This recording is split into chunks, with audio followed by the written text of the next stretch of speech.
Hadirin yang dirahmati oleh Allah Subhanahu wa taala, kita sebagai manusia oleh Allah Subhanahu wa taala untuk menjalani kehidupan ini diberikan potensi, diberikan sumber daya, diberikan alat untuk menjalaninya, ya. Begitupun seluruh makhluk yang ada di dunia ini, ketika mereka hidup, ketika mereka dilahirkan di dunia ini, hewan apapun, tumbuhan apapun oleh Allah Subhanahu wa taala diberikan peralatannya masing-masing untuk bertahan dalam kehidupan di dunia ini. Begitupun langit dan bumi, Allah Subhanahu wa taala menciptakannya dengan seimbang, menciptakannya sesuai kapasitasnya.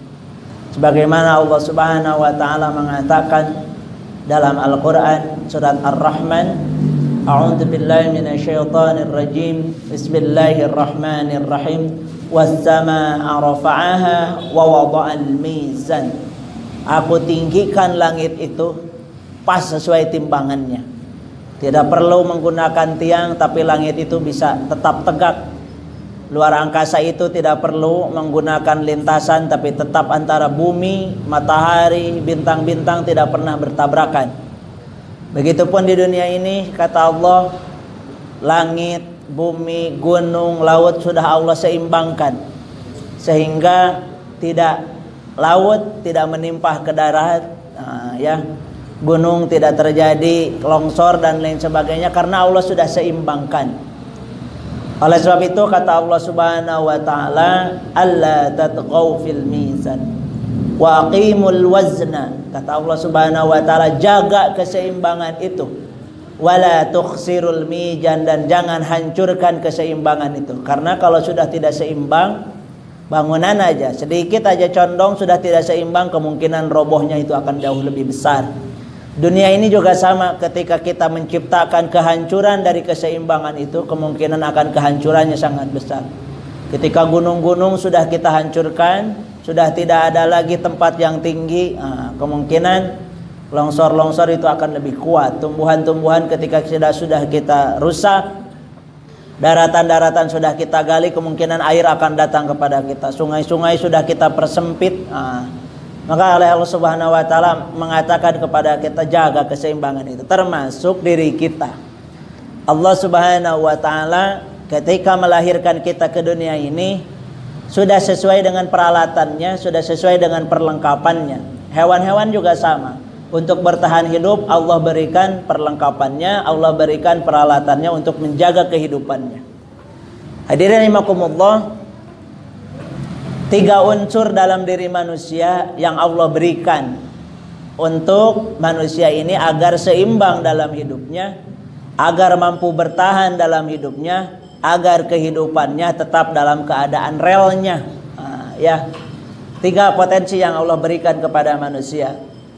Yang pertama adalah potensi jasadnya. Allah sudah menjelaskan bagaimana jasad manusia dibentuk dari mulai air. Setelah air pembelahan, setelah pembelahan cukup berubah jadi embrio. Kalau dalam hadis dikatakan menjadi segumpal darah. Setelah segumpal darah berubah menjadi segumpal daging. Setelah segumpal daging terus berubah. Dan itu adalah proses jasadiyah. Kalau Allah mengatakan khalaqal insana min 'alaq, ya, Allah mengatakan seperti itu. Jadi pertama yang diberikan oleh Allah kepada manusia pertama kali ketika diciptakan adalah jasadnya terlebih dahulu. Dalam hadis disebutkan setelah usia 4 bulan, ya, atau dalam hadis dikatakan 40 hari tapi 3 kali, 40 hari air, 40 hari darah, 40 hari daging, baru setelah itu Allah meniupkan ruh. Jadi potensi yang kedua yang diberikan oleh Allah Subhanahu wa taala kepada manusia, ruh. Atau manusia berbeda ruhnya dengan binatang, berbeda ruhnya dengan tumbuhan, karena manusia selain ruhnya itu memiliki jiwa atau memiliki hati, sehingga nanti ruh manusia itu bisa, ya, diolah. Dan yang ketiga baru Allah menciptakan Inna sam'a wal basara wal fu'ada. Dengan adanya pendengaran, dengan adanya penglihatan, maka manusia itu nanti akalnya akan hidup. Jadi potensi manusia itu ada 3. 1 jasadiyah, yang kedua nanti akliyah, yang ketiga adalah ruhiyah. Jadi 3. Kalau kita tidak seimbang dalam menjaga 3 hal ini, maka kita akan termasuk orang yang celaka. Maka kita akan termasuk orang yang rugi. Oleh sebab itu, seimbangkanlah 3 hal ini, rawat baik-baik, jaga baik-baik, maka kita hidup akan ada dalam keseimbangan. Maka kita hidup akan terus berada dalam relnya, tidak akan kita timpang dalam kehidupan dan tidak akan berat dalam menjalani kehidupan.